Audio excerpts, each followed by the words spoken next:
Fabian, thanks for having us. So one of the key drivers of Goldbeck's success over the years has been the technology you incorporate within the Goldbeck system. We're delighted to be speaking with you today, and you're the Managing Director of Goldbeck Technologies. And in this discussion, we will go into Goldbeck's approach to innovation, the technologies you use from BIM to AI and everything in between, and then how you incorporate global partnerships, venture capital within the startup ecosystem. So Fabian, before we kick off, can you tell us what your role is here? Yeah, I can. I'm pretty excited that you're here. So good that you can join me and experience Goldbeck. It's nice to be in the Goldbeck living room. Yeah. And it kind of tells you a lot about our corporate culture. So it's performance driven, and we'd like to do construction in a very professionalized way, but also we're a family owned company with family values. And I think this kind of conference room where we also do meetings resembles that. Yes, and you already mentioned technology. So our company is based on technology and technological progress. So it's been the start of from the start of the company where Otto and Goldbeck said, okay, I'm a steel manufacturer. Let's be more than a steel manufacturer. Let's do whole building systems. And with whole building systems, let's do that in a very automated production way. Then you need a certain system, a high repetitiveness. And he started with technology, with production technology, with building system technology. And we've kept that company value up to now, and probably will run on it for a couple of more decades. Today technology is or can be found in many different ways in our projects and within the company. So we are building roughly 500 buildings a year. We're doing them, or we're providing turnkey buildings to our clients. We can also operate them, so we can basically be there over the whole life cycle. And to deliver 500 buildings each year, we need technology and streamlined processes to do that. And that means we need specific sales and early design software. Then later on, we need design software for all competencies which are necessary to do a turnkey design. Then we need technology for or within our factories to manufacture and produce the elements. We need technology on our construction side to still manage the complexity which takes place on a construction site, and we need technology to operate the building. And therefore, we have something which is very unique for a construction company. We have a whole company within a company. So we have an entity which is called Goldbeck Technologies. It's like a sub-branch or a sub-company of the Goldbeck GmbH. And we have 480 people working there who develop all technological tools which are then later on being used to deliver 500 buildings. And that's basically product development, where people design the buildings, our building products, which are used in a very repetitive way. We have civil engineers there, electrical engineers, HVAC engineers, material scientists, energy, building automation, to really pre-develop certain products and puzzle pieces, which then are being used later on within all of our projects.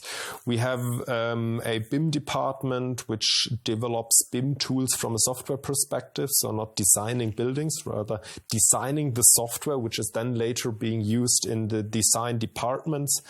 We have our own software development, which creates tools for ourselves or customizes tools from the market. We have an AI team and a smart building solutions team. So 480 people solely working on providing technology to the business so that we can build buildings quicker, cheaper, and in a higher quality than our competitors. Mm-hmm. Has it always been like that, or how has the approach to technology changed over the years?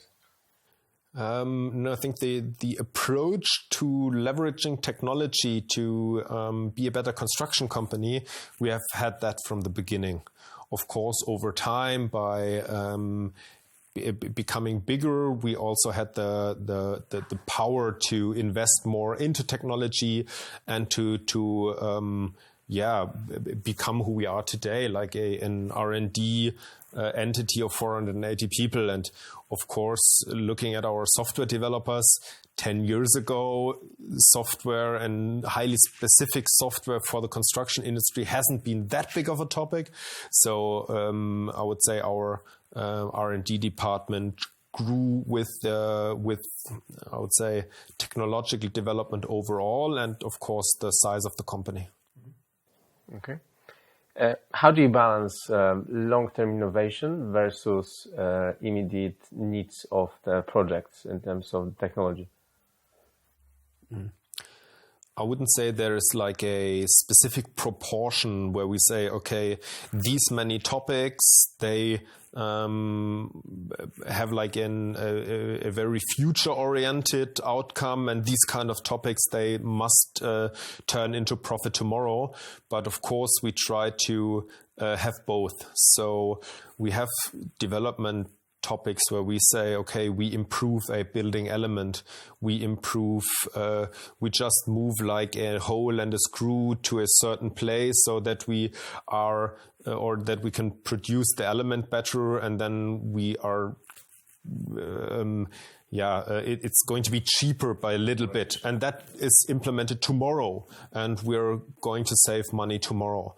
But we also have innovation projects where we say, okay, we do not know the outcome yet. We do not even know if it's economically feasible in the end, but it's also a huge chance. And we see from a trend and technology perspective, we see a high possibility that this technology can help us, but it's also somehow experimenting if it will work. And we're doing both with a focus on the nearer future rather than only doing research, because we're not a research company, we're a development company, and we try to develop existing technologies in a way that they can easily be used within our business model of having this high repetitiveness in construction. Mm-hmm.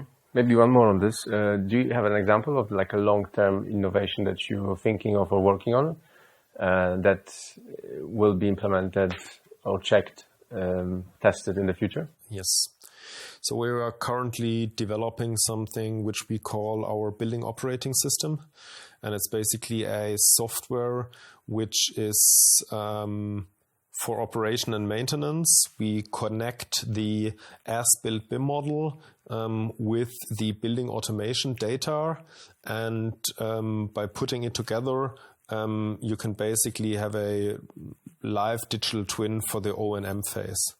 And we have analyzed startups out there which are, let's say, promising to have that as well.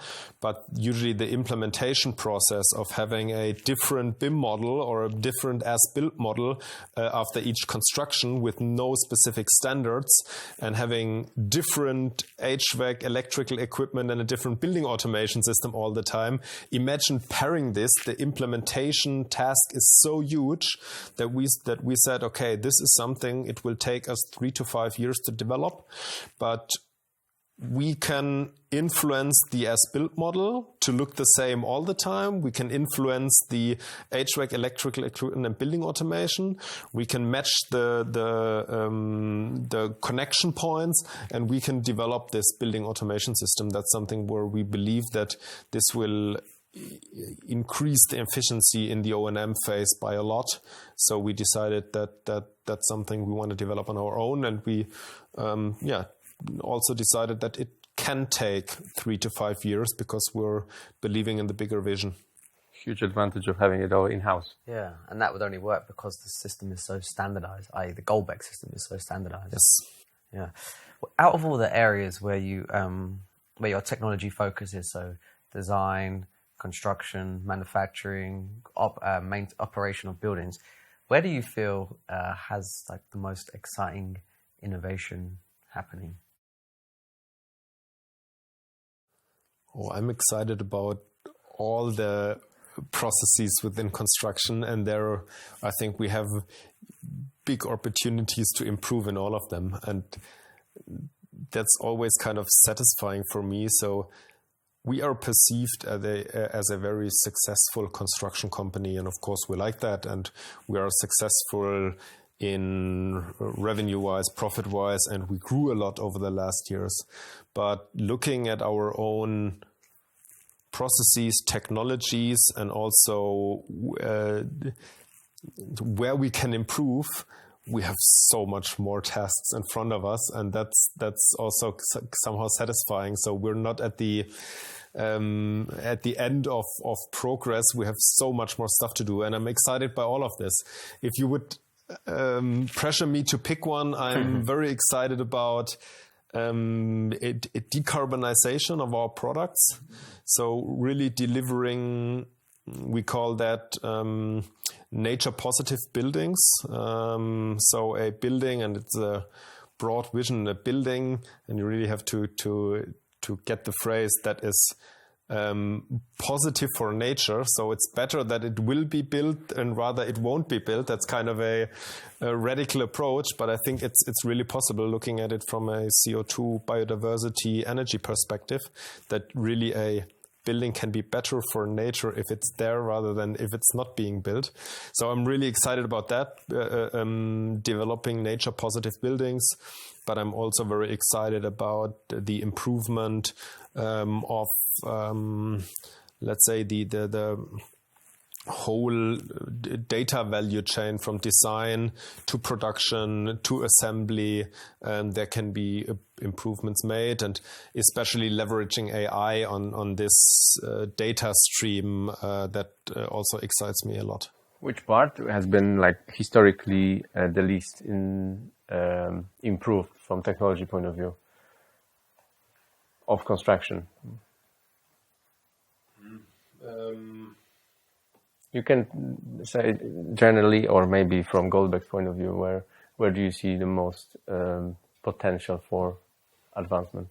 I would say in traditional construction, the biggest problem is the fragmentation of the design and the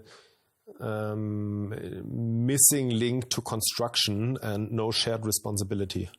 So that's the most difficult part, that different people design a building with no responsibility for the end result, and construction companies or subcontractors who have to deliver something which they have not designed, but they are somehow responsible. And that's super crazy if you look at it from a client's perspective, but that's the way how construction has developed over time. And of course, also for traditional construction, there are methods where we say, okay, let's use BIM to kind of connect the different design parties, and then the building model that can easily be used by the contractor. But that's basically, look, from our perspective, it's like making a horse better, but we'd like to build a car. Like, you know how to build the car in construction, don't try to make the horse better. Mm-hmm. So the approach is just wrong, yeah? Yeah, the approach, yeah.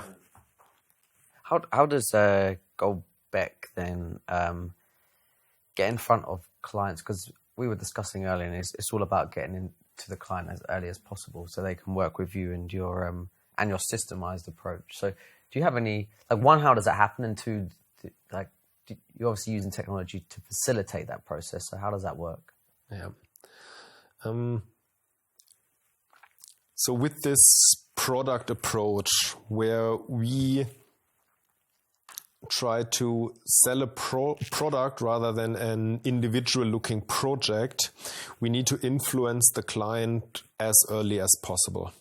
So with us, for our product classes, which is basically warehouses, production facilities, offices, schools, residential and parking garages, and some sub-products, it's basically we can fulfill all the client's needs and wishes. So we can be, there is no limitations to working with a product-like approach if we talk to the client as soon as possible, because we have certain limitations, but they do not influence the client's needs and wishes in its core. So we need to stick to a certain construction system. You need to stick to certain Lego pieces. But if you have looked maybe at your child working with Lego, even with Lego, you can make all different shapes, sizes, whatsoever.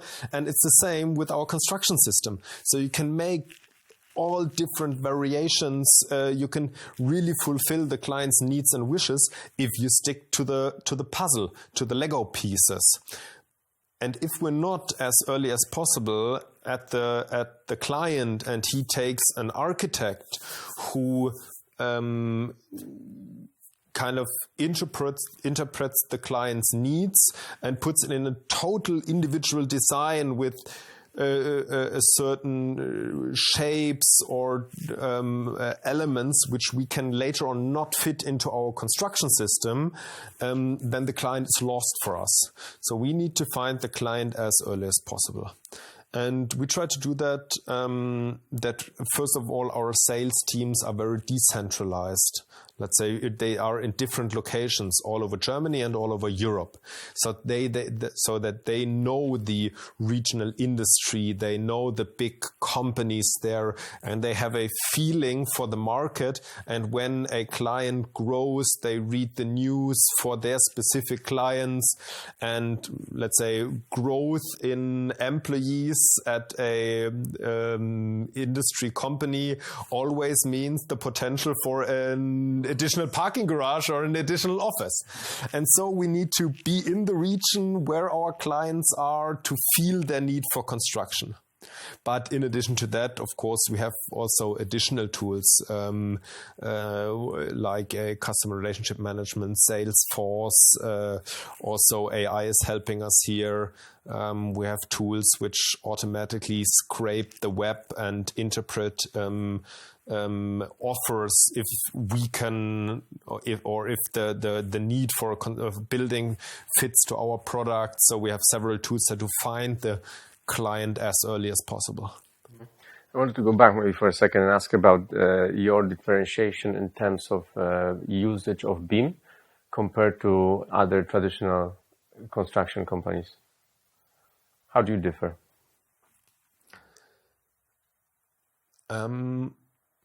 I think that the goal, the overall goal of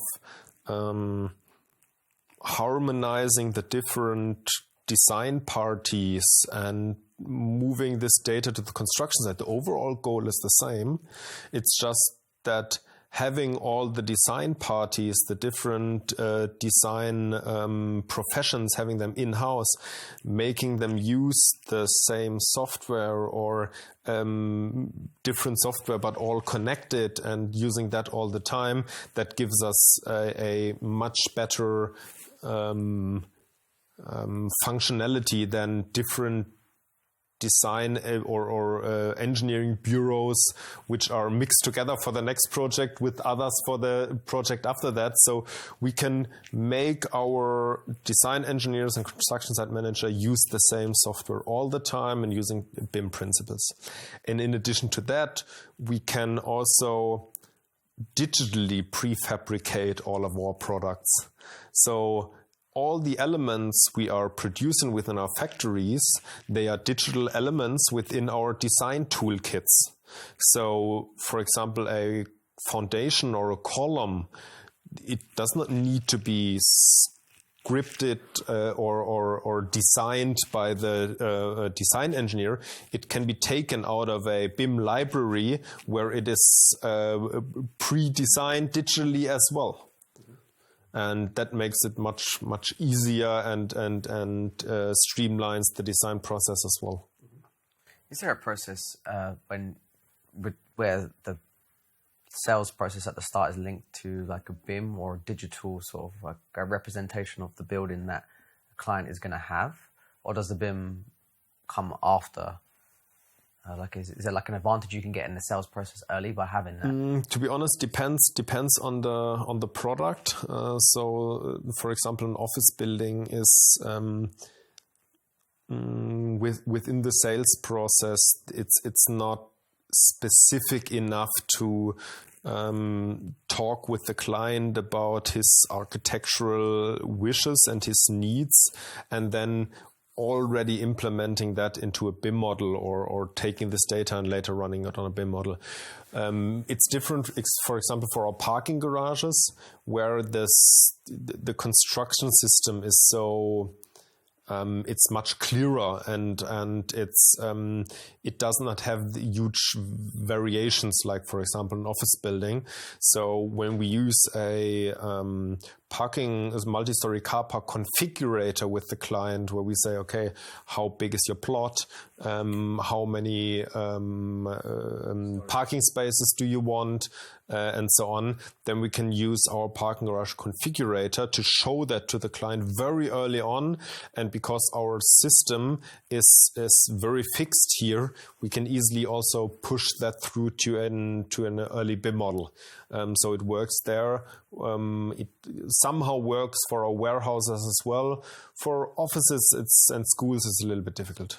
How do your clients like this standardized approach?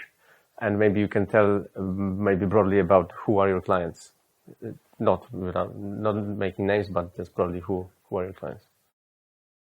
So I would phrase it like this: if you have built before and if you are used to doing construction the difficult way, the first project with us will be very confusing for you, and it's also a kind of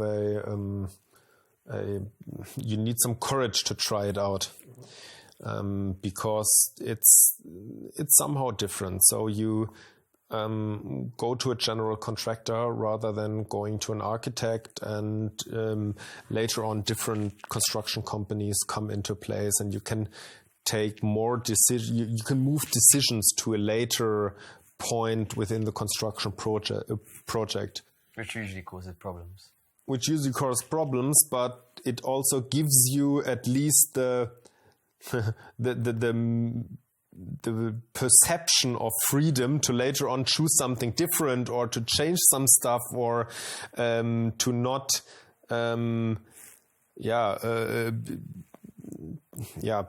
not get yourselves in the scary hands of a general contractor, so we need to, or it also took us a long time to teach the market that general, or doing a project as a general contractor with a product-like approach is nothing bad. It can be or it is cheaper, and you have lots of security, because the contract you do with us, there is no addition in price or time. We have a fixed date and we have a fixed price, and you can rely on that, and you know what you're getting yourselves into. There are no hidden costs. There's nothing. You know what you're going to get. Yeah, at the point where you sign the contract, you lose the freedom to later on change subcontractors or change the contractor. That's it. You get the design from us and you get the construction from us. So you get everything from us, but you have a high security. And most of the time, when people at least have their first project with us or have done their first project with us, they recognized, okay, it does make sense, because it is cheaper and it is faster, and also the way to commit to a product is not that bad, because usually clients have to take hundreds or thousands of decisions over a construction project, and we can guide them through this decision-making process very easily, because with us, he has a high freedom of designing for an architectural, interesting and lovely looking facade, and for interior architecture. But for lots of decision, we make the decision taking much easier, because we give him options. We do not ask him, what do you want? He has difficulties to describe what he wants. Then there's someone who tries to interpret what could he have meant, and choosing a technical solution for that. And in the end, wishes and reality are apart from each other. So we give him options. And we say it's like configuring your car.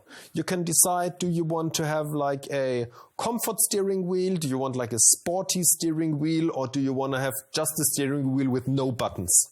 And you can decide, do you want a small engine, a big engine, or the super sporty mega racing engine? So we give him options and he chooses the options, which makes decision taking much easier, and the success is guaranteed. Because we make sure that the steering wheel will fit into the car which he will buy, and that the engine will fit into the room where the engine is supposed to be. So we make sure that everything fits, and the decision process is easier. And in the end, you get the car you'd like to have, like power-wise, comfort-wise, entertainment-wise, and it's the same with the building. With the warranty. With the warranty, exactly. Lean construction? Yeah, I really want to just probably dive into which, like, okay, so you showed us earlier, like a lean construction principle. What do you call it? Like a framework? It was like the circle with other circles on the other side. Yeah, so how does Goldbeck implement? Does that come under like the technology? Does that come under the technology division? Yeah, that's also under us. Yeah. Yeah. So could you maybe just talk a little bit about that, how that's implemented, and what if there's any specific tools that you use from a tech perspective to implement the lean construction? Yeah. So I know that the whole construction industry is looking at lean construction. Trendy. Yeah, but that's good. It's basically lean construction those are methods to manage the chaos out there. And usually that's what most construction companies are doing. They try to find rules and help to manage this insane chaos which is happening on a construction site. And it's somehow the same, but also a little bit different for us. So we have a complexity in a different way. So we have building parts which are being delivered on site, and we do not have much storage space on site. So our chaos is not so many subcontractors and no one knows what the other one is doing. Our chaos, or at least the necessity for structure, is managing just-in-time delivery and assembly in the right manner. Then later on, also prefabricated or standardized HVAC equipment. It must be at the story where it's supposed to be before the prefabricated slabs are put on top of it, and so on. So it's rather managing the right managing time than managing chaos.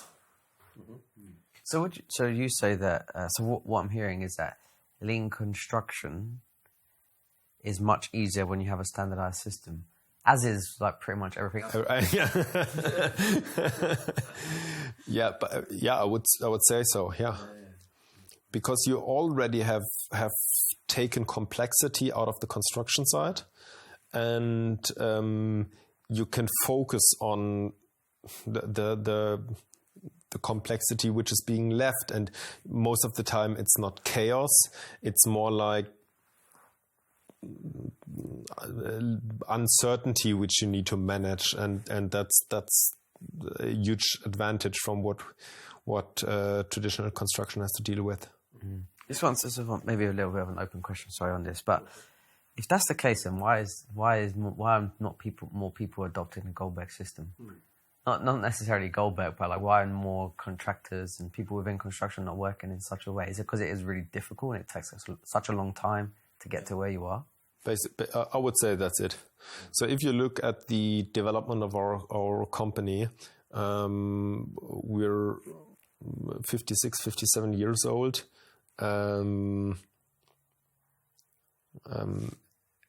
And when I joined Goldbeck 10 years ago, I was employee 3,700 and now we're 14,000. So basically, looking at the Goldbeck success curve, we're kind of having this hockey stick, which every startup likes to have. But it took us 40 years to get to the hockey stick moment. Maybe that's your startup moment. That's your... Yeah. So, of course, before that, we already have been successful, and we developed this product prefabricated business model. But it took us hell of a time until it really, we had all the different technology parts, elements, processes, everything which is necessary to like really go through the roof. It took us 40 years to get there. And if you look at what's necessary to do this approach, like you need sales engineers and architect, because with the system, you need to influence the client as early on. You need sales engineers and architect. You need your own design department, because with your own construction system, with your own design principles, with your own standardized HVAC equipment, you cannot give that to design bureaus on the market and just say, okay, now you design our construction system. So you need a design department. Then you need factories. If you want to prefabricate it on your own, you need factories, and factories are asset heavy, and you need production know-how. And production know-how is vastly different from construction know-how. You need people who know machinery, robots, production processes. Then you need logistics, then you need assembly, then you need to manage that on the construction side. You need construction site managers, project managers. You need to know how purchasing works. You need to know how you buy in work of subcontractors and so on. It's a highly complex business model, and just saying like, okay, I'm a traditional contractor, and now I want to do it the Goldbeck way. It's not so easy. No, it's rather difficult. 40 years. Yeah. To take, at least. Has there been any one or a few particular innovation processes that help to improve efficiency in the last few years? Maybe you have seen. Oh, how long do we have time? I have so many. No, I think a very good, or I'll give you two very good examples. So, building automation. Let's say getting all HVAC and electrical equipment to work, because let's say a ventilation system or a light, most of the time it does not have a switch anymore, and it needs to be programmed, and it needs to know what it's doing. Like the building needs to tell the centralized energy production equipment how much heat is being needed, how much fresh air is being needed, and then it's going to be put into the building, going through pipes and so on, and then it makes your room warmer or colder or with fresh air. And this programming the building automation system is a hell of a task, and it goes wrong so many times. But by standardizing this building automation system, and even pre-programming the automation principles for the heat pump or HVAC equipment, which we use all the time, because we have a system also for heat pumps and ventilation systems and so on. Also pre-programming the automation system made it so much easier for each project that it has not be each project programmed individually. It's just being algorithms being taken out of the just out of the storage. That's the first one. And the second one is a nice tool from the construction side, where we use augmented reality technology to make quality control, to see if everything is in place, or to see where new equipment is going to be placed within the next week or the upcoming weeks. And of course, also on our project, some stuff goes wrong, and you go with your tablet through the construction site, and you see, okay, this is going to be the ventilation pipe, and oops, where the ventilation pipe is, there's already some concrete. And that's a point in time where you can react. Once the pipe is there, it's going to be difficult. So that's also using augmented reality on construction, on the construction side has made quality control much easier. And it's also very nice technology because it's basically set up for the construction site managers. It's set up in 6 to 8 minutes because we're just using the BIM model, which is the same standard all the time. We're using a BIM 360 export.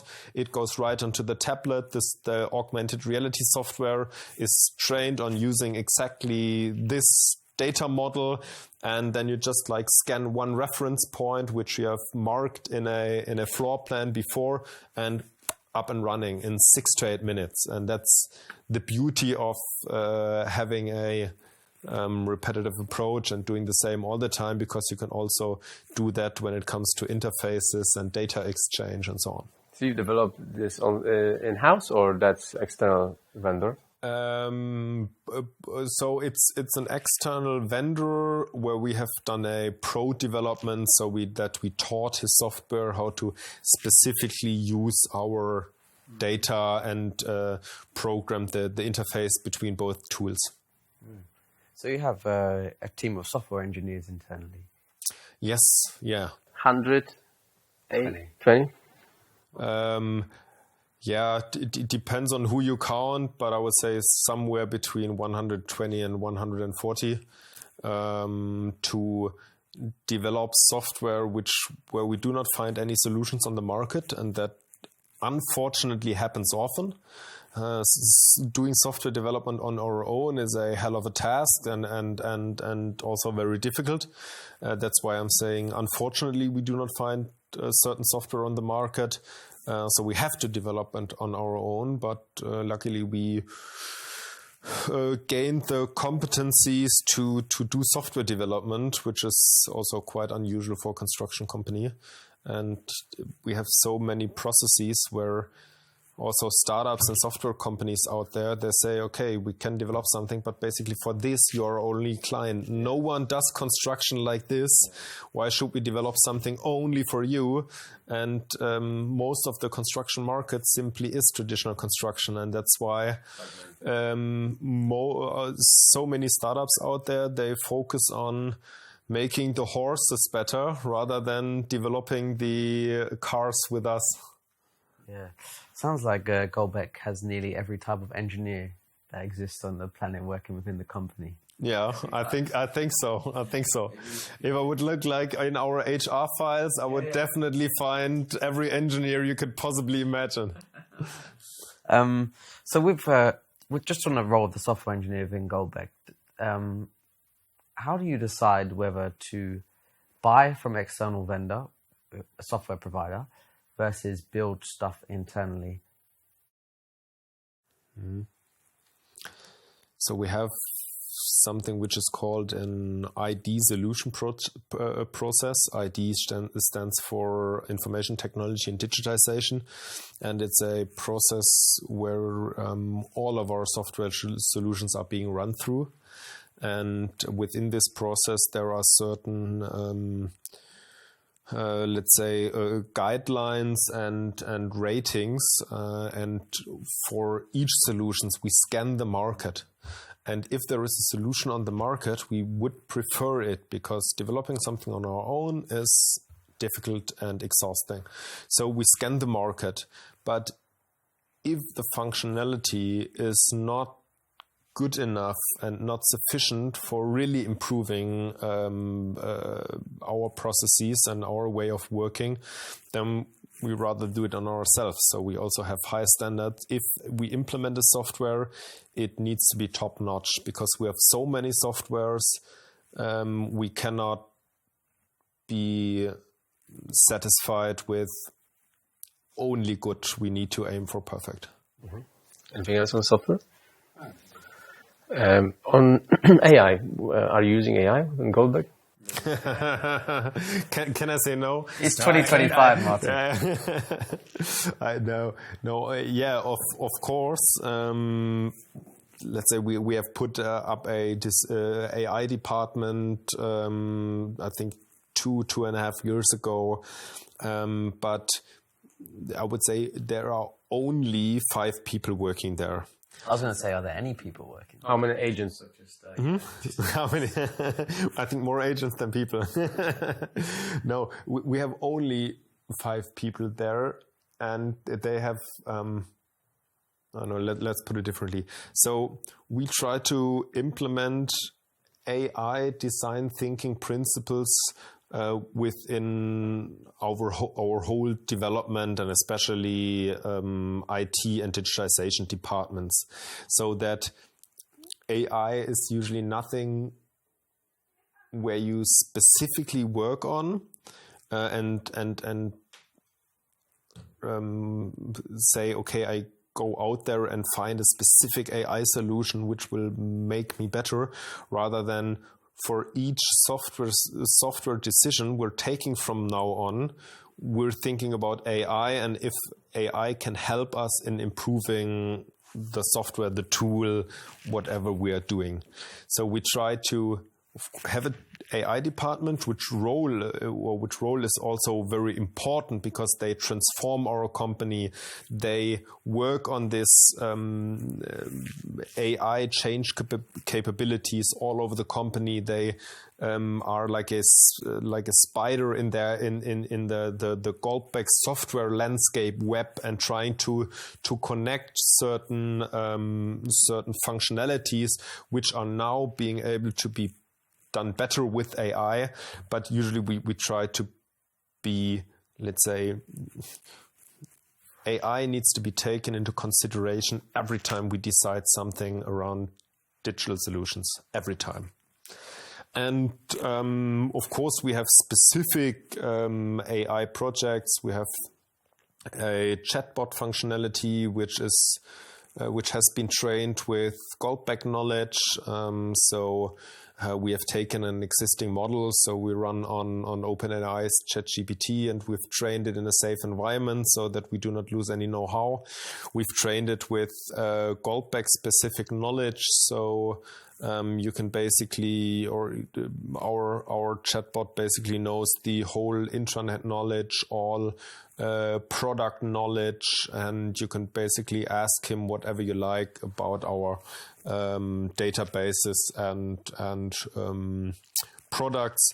He's connected to certain other software tools and databases. For example, we have a reference manager where we have buildings of the last 2,000 buildings we have been built, and you can also, for example, ask our chatbot, show me a building with a green facade, and you get linked directly into our building database, and you get buildings with a green facade. So it's all the chatbot is also already able to also directly link you into other software. So we're getting close to an agents kind of situation, but we're working to improve these functionalities a lot.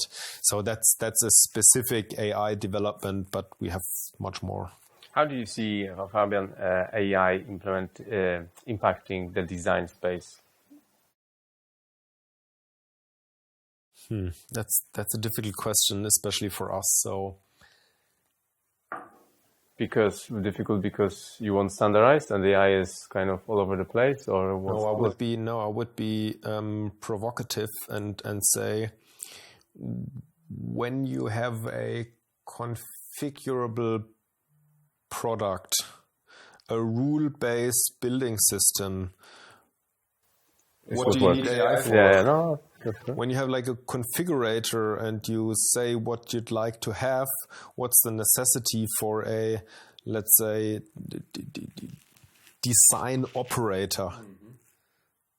So of course, I do not want to say there will be no AI in design for us, but I would say it's a if you would make me choose, I would rather say let's focus on configurators for design rather than AI.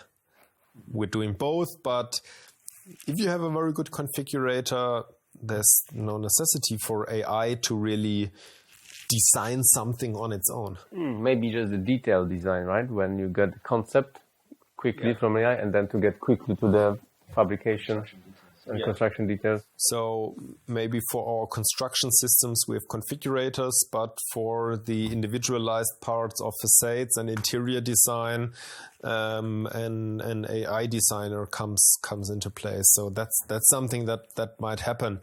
But an AI designing the whole building, I would rather think that configurators will make it easier for us running on a system. Mm-hmm. Yeah. We mentioned earlier when we were chatting that within Goldbeck you have around 500 different software solutions, and it's not about design, but in general. Are you fighting somehow? Are you trying to consolidate this number? Yes. So I would say all the software solutions we currently have in place, they fulfill a certain need. So there are no software solutions which do not make sense. But running these 570 we already have is a hell of a task. So from data protection, IT security, license managing to cost, it's a hell of a task. And every day we get offered new software solutions. So luckily, and I don't mean that in a negative way, there are so many startups out there who think about software for construction, and basically I would say 2 to 3 a day or get pitched to a software solution to us. And every time I would implement a software solution, when a startup says, look, I have a new software database, which is AI-driven, super powered, much more easier than your Excel sheet. If I would implement all of this, next year I would be running on 1,570 software solutions. So there is the necessity to, I would say, if we're going to add something, it has to have a very, very high functionality, or replace 30 others. Yeah, adding one, replacing others. Okay, one last question on AI would be about you recently teased your AI agent mock-up. So how do you see agents transforming construction management? So. And does the agent have a name yet? No, it hasn't. Maybe you can ask Hendrik if he will give his name for the agent. Now, let's go back to the example where I say that configurators might help us to streamline the design process a lot. So, of course, it's not only configurators; it's much more solutions we have in place to do a construction project. And of course, sometimes also our employees, they are overwhelmed with all these tools we give them. So I don't know, it's just top of my mind, 25 solutions for design and 37 for production, and then 17 different solutions for the construction site managers. And it sometimes overwhelms them. And using AI as an interface to steer the tools in the background, that is a very huge chance. Because I do not see AI taking over specific software functions, but being the interface for the user to access multifunctional tools. That totally makes sense in my opinion. And give the right outcome at the end, amongst all of these tools. Yeah, or interact and say, okay, now we're let's look at an early sales and designs process. So he asks, okay, where's your construction site? Where's your plot? You give him the address. And then he looks up the data, what can be built there, how many stories, where is it, how is the climate there, and so on. So we have already a tool for that. It's called in Germany we would say Lageplan Designer, which is basically a plot designer with additional data. So we have a tool for that. But the agent can easily ask the client or the sales engineer, where's your plot? And just by adding this, he can gather all the information from the Lageplan designer. Next up, he can say, okay, what do you want to build? And then the client says, okay, I want to build a parking garage. Okay, how big is it supposed to be? How much stories? How much cars do you want to put in here? So he can kind of lead the client alongside the sales engineer through the important questions and in the background steer all the important tools. Mm-hmm. So agents is a nice thing in terms of like non-tangible outcomes, but in terms of tangible outcomes, agent is a robot, really. Are you thinking about robotics much? Powered by AI? Yeah, so of course in our factories you will see lots of robots working there. Maybe not the humanoid robots. Not the humanoid robots, and most of the time not even these 6-axis robots with their arms moving stuff. So we have machinery which is working autonomously, but in a very specific way. Of course, sometimes you also see this arm-like robots. But of course, robots in our factories to automate the production processes and work steps, very huge factor. On construction side, we also see robots coming, but we haven't figured out many construction side tasks which can already be done by robots better than traditional or prefabricated. You mentioned, I think we discussed previously, Fabian, that you probably analyze around 1,300 startups annually. Yeah. So how do you identify the most promising technology? So first of all, we get lots of impulses, pitch decks, ideas, which we find or which are being brought to us. So we have a specific team. It's an innovation team which works on analyzing new technologies and startups for the whole company and then pushing it into different departments and different professions.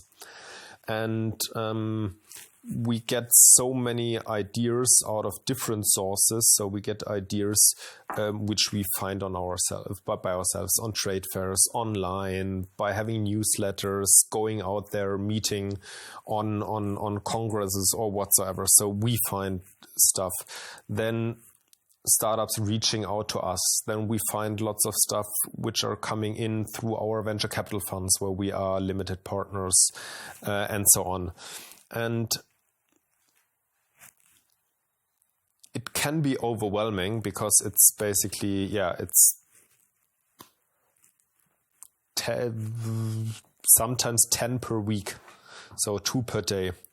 And we have a specific stage gate-based innovation process where we have a very strict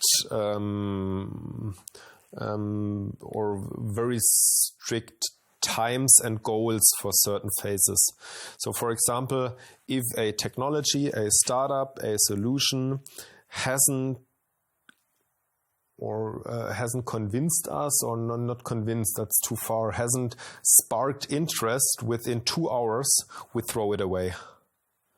So if we look at something, if we get a pitch deck, we take 2 hours to read the pitch deck, get additional information. If we do not think this might be valuable, we cannot be for sure. We cannot make sure of that after 2 hours. But if we're not curious, after 2 hours, we throw it away. And useful for Goldbeck or useful for the ecosystem, construction ecosystem broadly? Usually useful for Goldbeck.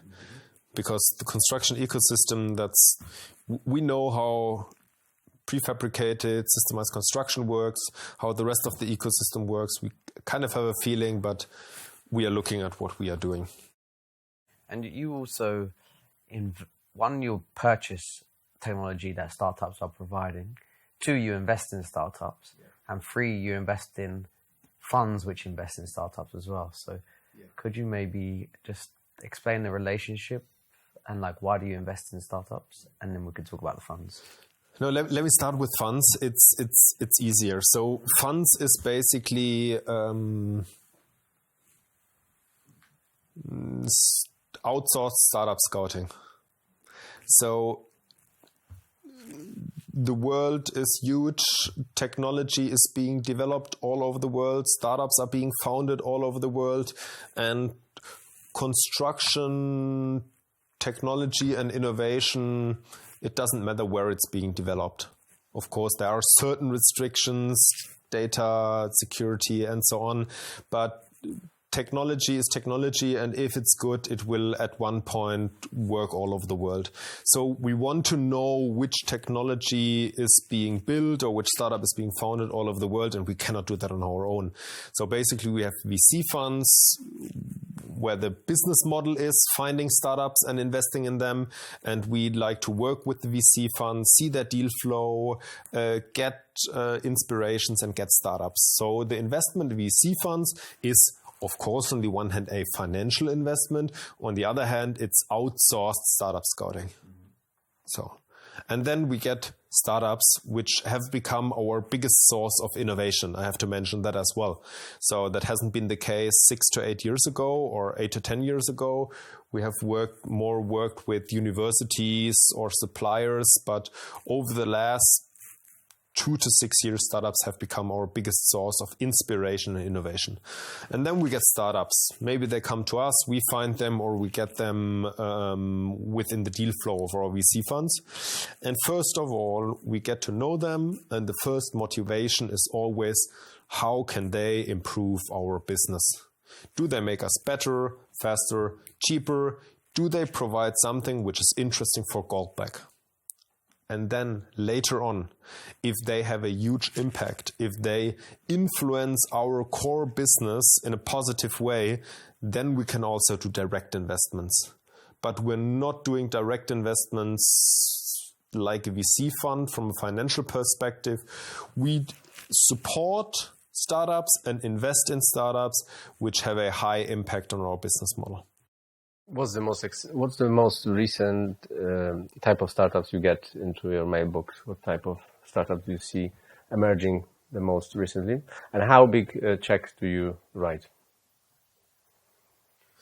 Okay, so I'm getting startups for different technologies. So I'm always happy to get material science startups. I like that a lot because they are changing the material supplier landscape, which has been also very, very old school. So I like concrete startups, insulation startups, and so on. So material science startups, I'm always happy if I get them.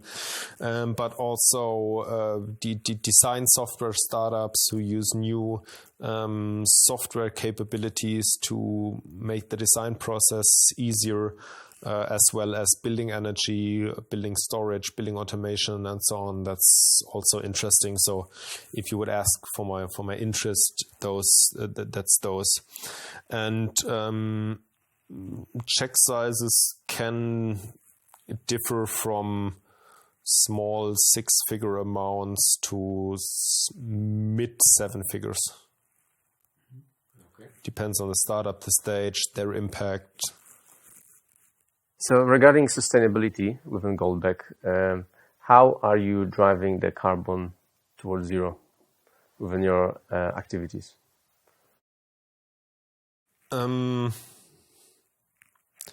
So first of all, we have it's the, I would say, material science and the decarbonization of materials is one of the only topics where we also invest heavily in research. So usually we're an engineering company. We take existing technology and applying them in the most intelligent way for our business model.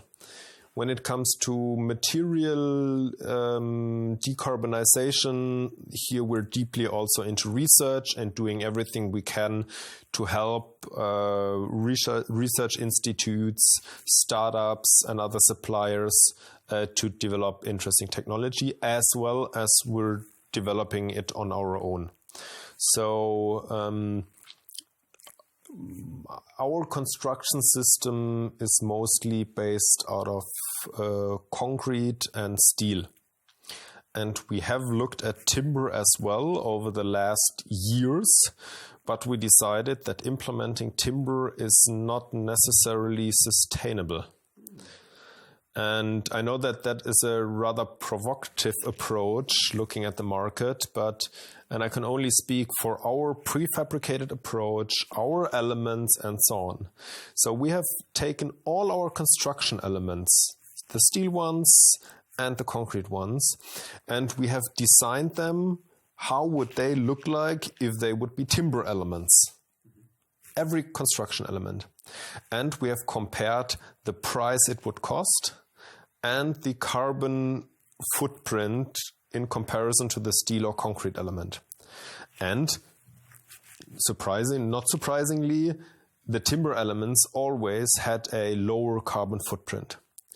But the price is so much higher that if you put that into perspective and give the amount of the money which you need to spend to reduce a ton of carbon, it was so high that it simply does not make sense.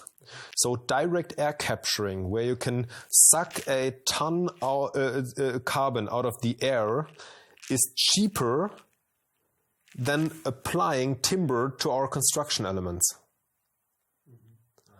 So it simply does not make sense. If you want to spend more money for a sustainable purpose, you can easily spend it in a different way than taking timber elements. Because you can reduce more and higher carbon footprint with the additional amount of money for other purposes. Also, longevity of these elements is different. Yeah. So we have looked at timber as well, but from a sustainability perspective, if you put in the additional price into perspective, it does not make sense. You can invest the same money in other technology or other building measures and be better and do the world a bigger favor. So we're focusing on the decarbonization of concrete and steel. We can already use second life steel, which has a fragment of the carbon footprint of new steel. And we are intensively working on decarbonizing concrete as well. So using different binding materials, adding certain materials which have stored carbon, and using mixing technologies which let us reduce the amount of binding material, today cement, which is being needed. And we are pretty successful in doing it. We are already 35% below market average when it comes to the carbon footprint of our concrete elements. Because they are designed efficiently, right? That's the reason. No, that comes on top. So I'm only looking at the material itself. If you look at the design and that it's slimmer, it's even more compared to traditional on-site construction. I'm only looking at the material. But being able to produce it off-site in a factory, having the same temperature all the time and stuff that influences the concrete itself, we can reduce the carbon footprint already by 35%. And we have the goal, and we are already pretty confident that we'll reach it, that we will produce carbon neutral concrete element somewhere at the start of the 2030s. Okay. One of the cool things we saw in the system center was parking snap, which one was shown as a double traditional mesh, steel mesh, and the next one was carbon mesh. Yes. Can you tell a little bit about that? Yeah, so here we're talking more not about the material concrete itself, rather we're talking about the design and shape of the element, where we also try to make this as slim, as light as possible. And by using carbon reinforced slab, we can the carbon is stronger, and you do not need so much concrete over the carbon because the steel is it can corrode. We can make the slab much thinner, and in the end also reduce the amount of material, amount of concrete, which reduces CO2. Fabian, maybe one last question. So how does the Managing Director of Goldbeck Technologies earn his yearly bonus? How do I own that? So there's no specific KPIs which is linked to that. So of course the overall company success is a measurement for the success of technological development. So if our company is being able to do construction projects with a higher benefit than the year before, then technology has helped us. So the overall success of the company is a factor for the success of development, and also maybe my success at leading and shaping the development. But I would say it's that there are no specific KPIs. It's the reputation of our development within the operational business. So do they like what we develop? Do these software solutions really help them in getting better? Is everything on point? Is it understandable? Is it adding more complexity or reducing complexity? So the feedback and the reputation we have in our operational business is also a very huge factor which indicates if our development and our technologies are successful or not. And of course, there are some measurements. How much R&D money are we spending? Of course, we have certain KPIs where we say with rather short-term development, did the development and the change to a construction element made it cheaper. So there are some KPIs where we say this much did we spend, this much did we earn in beneficial profit in making our products better. But there are no certain KPIs which have like a real effect on the bonus, on my bonus and the technological success overall. Okay. Thank you, Fabian. Fabian, thank you. Very much looking forward to learning about Goldbeck over the next few days and becoming true Goldbeck believers. Is there a term for that? Goldbäcker? Goldbäckers, right? Yeah, it's Goldbäcker. We call ourselves the Goldbeck family. So as still a family-owned business, we have a very family value-oriented company culture.